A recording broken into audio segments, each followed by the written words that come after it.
Hi guys, Moz here from Moz6510 Models. We are a channel dedicated to help you become a better scale modeler. Tonight we are doing an unboxing and a review of a MiniArt kit. MiniArt are a Ukrainian company and they are known for their tanks and their figures and their signs and their small pieces like accessories to help you build better dioramas.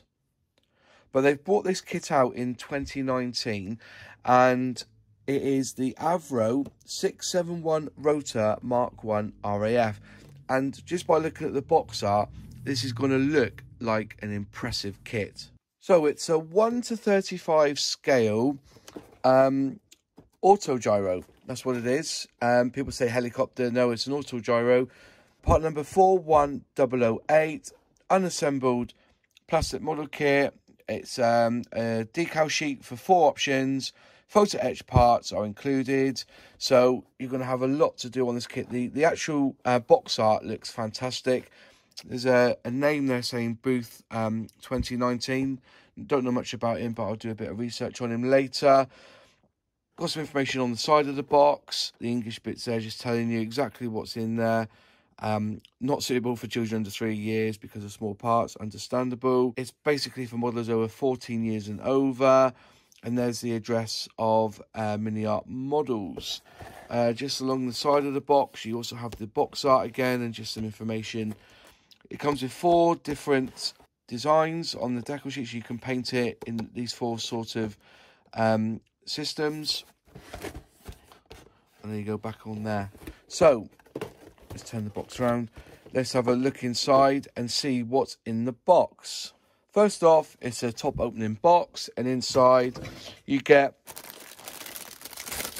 1 package of sprues with the clear sprue in there, decal sheet and the photo etch, and then you get the instructions, which is a brochure. And I love that when model kits come as a brochure, it just looks nice, looks professional, and with the colours as well. You know, it's going to help you build this Autogyro really well. So, highly detailed model. Let's bring it up closer. Sorry, highly detailed model. Clear parts included. Hatches can be opened or closed. Photo edge parts included in the deco sheet for the 4 variants. So let's have a look inside. And there you go. There's the first one. So looking at the 4 the painting guide. So this one here is from HMS Courageous aircraft carrier. Okay, so there it is. And then so you've got side view and then the top view. Okay, and then you move across. And then in this one, you have the training unit, RAF 1939 to 1940. So you've got all the variants there. So you've got side view and then top view. So that's under, is that top view? Yes, top view. Yeah, not underneath, isn't it? Yeah, let's have a quick look. Yeah. And you have this one here, which is, personally, looks like exactly the same, really. So you've got the 1448 radar calibration flight airbase RAF Houghton 1942, and then you have the variant there 529 radar calibration squadron airbase RAF Houghton 1943 to 1944. So you've got the 42 or the 43 and the 44. To me, there's not, you know, it's just the paint job and which decals you use. So opening the box. Oh, it's opening the box, sorry. So open up the instructions. 1, 2, 3, 4, 5, 6, 7, 8. And this will be 9 sprues in the pack.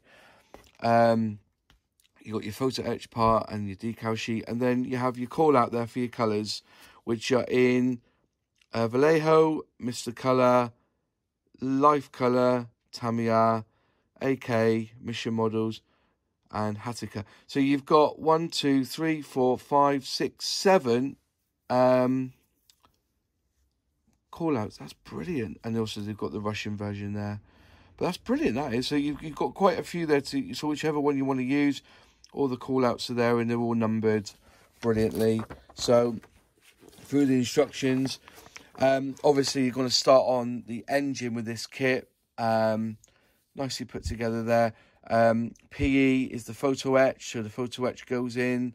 Then you all build it up together. Then looks like there's one-piece seats in this one.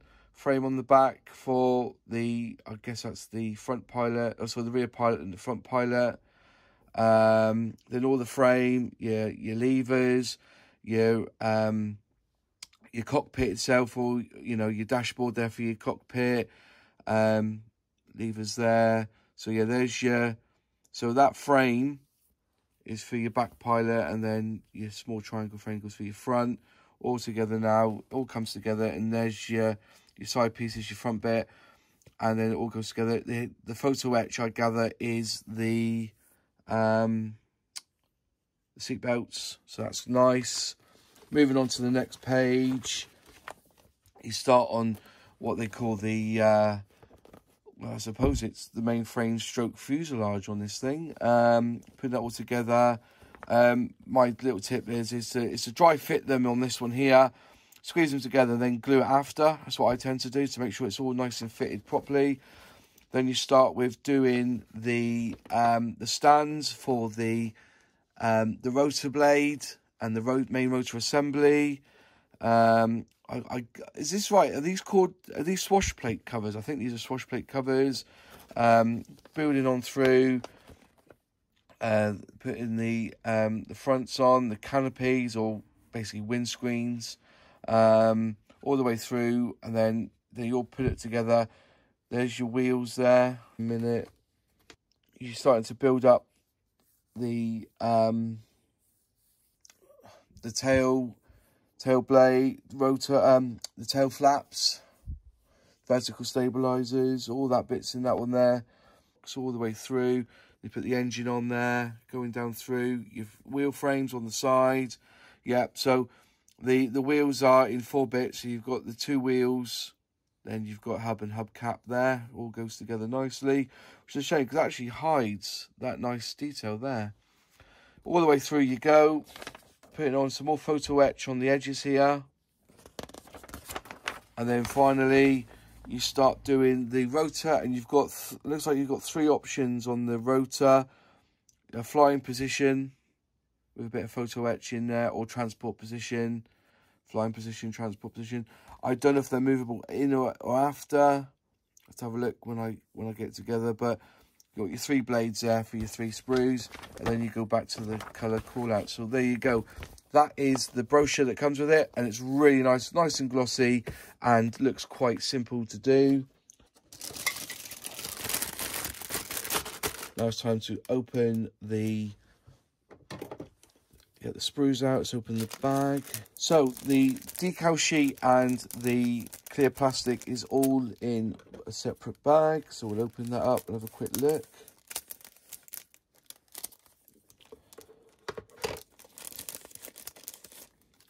Two pieces of glass. Not too bad. I think just dipping that in some clear will bring them up nicely. Then to the decal sheet, you've got 4 types here, but just having a quick look. Decal have made the decal sheet. Very crisp, very nice. I've just noticed that the dashboard instrument panel there is all singles, so that might be a little bit of hard work, but I'm trying to get it to zoom in. But very nice. Yep, so I'll just put it back in there. In here is your photo etch. Carefully take it out. Very, very nice pieces there. Crisp. That's what photo etch should be.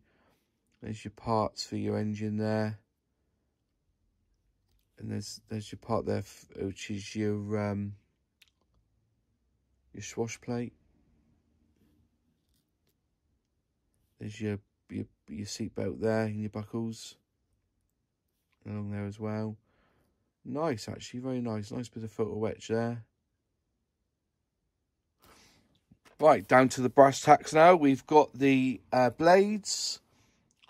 Hardly, there's no flashing, no crazy. There's a bit of a smoothness there to them.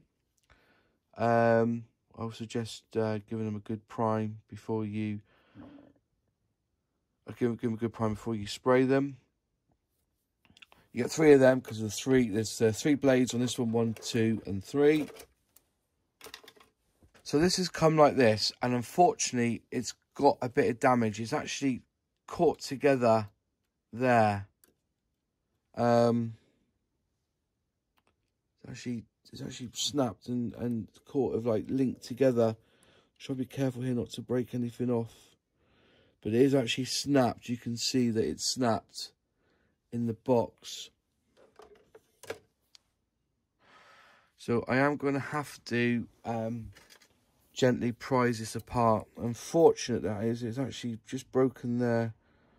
There's a piece there, so if I push that down and around, hopefully that will unhook itself. So I'll be very careful here. There it is. And out it comes. So it looks like I've got a bit of a damaged part there. That's a shame. Let's put it back there. Oh dear. I might be able to glue that back together actually, and just carefully glue that before I fit it. But it's very, there you go. Let's put it back together. So I might just put a tiny bit of glue in there just to put it. But if you actually look at it, it's actually like that sort of shape. It's actually been the way they've molded it. Very cleverly done on this part here. So yeah, going back, so you've got 1-piece seats on this kit. Let's try and get it to 1-piece seats. Some nice detail on there, and all your frames there. I think that goes inside the fuselage, that bit there, and your plate there at the bottom. Very thin parts, so I'll have to be careful with that. I'm gonna have to see. It's not quite there, is it? So use a very delicate amount of joint there. I'm gonna have to attempt to just give it a bit of a glue now while I've got the opportunity to. So Tamiya might be required. Let's see if I can get that glued together. Let's have a little look. Which one was it? I can't remember which one it was now. It's not very straight there though, is it?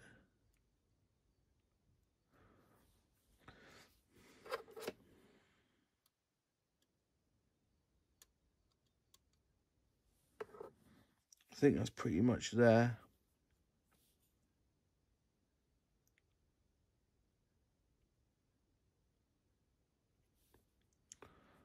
I think that's it, right? And then just dab. And just leave that to dry. So yeah, so just because it's all put into one bag, I know we've got to save the planet and everything, but sometimes that happens. It kind of just makes them a little bit easier to break. But that's the first one. I'll leave that there to dry. Hopefully that will dry nicely. Let's move all this out of the way. So sprue there with that's with your fuselage side. Just going through it all bits by pieces. See, the framework is very, very slim. When you cut these with cutters, I suggest using a pair of tweezers just to strengthen the joint as you go through the lug, if you know what I mean. There's some very nice detail on the kit. Getting close there. So you can all see how nice it is on the angles of the dangles. Positioning points there, very nice. So there's the second sprue, and the other half of the fuselage and the engine this is. So there you go, some nice detail there. Very crisp.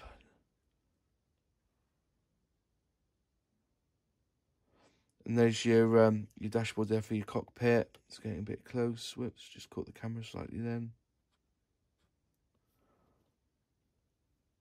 Nice parts.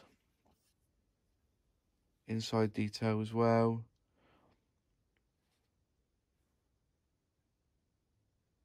Lovely. Down to the wheels now. And the tyres. So yeah, they're in 4 parts, sorry.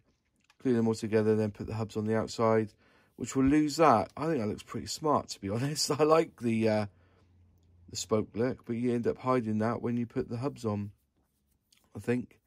So there's that bit there. And the final piece of this kit is just the section, the supports there for the main rotor. And there you are. Some nice detail there on the parts. And there's your little your wheels there for your tail wheels, tail gear. All right, so there you are. That's all the pieces to the kit. Just go back here to where I've just had to glue it. Can you see it? I can't see the join now. I can just a little bit, but it seems to have sealed itself nicely. So it is repairable. So if you do break one of these, you can glue it back together. I've proven it. But yeah, very nice. Very nice indeed. The Cierva C30, which is what this is, was designed by Cierva and built under license by Avro & Co Limited for the RAF. This one here. It was first flight was in 1933 and it was introduced in 1934. 148 of these were built. It had a crew of 1. It could have a passenger. The length of it was 19 foot 8 inches, roughly 6 meters. The height of it was 11 foot and 1 inch, or 3.3 meters. It weighed empty 1,220 pounds, and the gross weight of it was 1,600 pounds. The power plant was the engine was the Armstrong Siddeley GNet Major 1A, or the RAF knew it as the CVIT one. Okay, that's what they. It was a 7-cylinder radial engine, and that produced 140 brake horsepower. It was 37 foot was the rotor diameter, and the performance of it, the maximum speed it would go is 96 knots or 110 miles an hour, but it basically cruised at 83 knots at 95 miles an hour. The range of it was 248 miles, and the rate of climb was 700 feet per minute. Avro attained the license to build this Autogyro back in 1934, and they built 78 versions of it, or examples. Other manufacturers was the Lioré-et-Olivier. I think they made 25 aircraft in France, and also the Focke-Wulf company built this Autogyro. They had 40 made, and they were called the Focke-Wulf Fw30, Heuschrecke, or we would know it as a Grasshopper in English. And that also had 140 brake horsepower engine by the Siemens Sh 148 7-cylinder radial engine. So that's the history of this. There's not many to be found left. None are flying, allegedly. There is one model in this country in the Imperial War Museum in Duxford. Anyway, thank you so much for watching. I hope it's brought a bit of an interest into this model kit. If you like the video, please click like. It's always good to know your feelings on certain models, so put them in the comments down below. If you're not a subscriber, please click subscribe and click that bell so you'll be notified of any new videos this channel puts out. Thanks for watching again. I really appreciate your time with this, and hopefully see you in the next video. Cheers.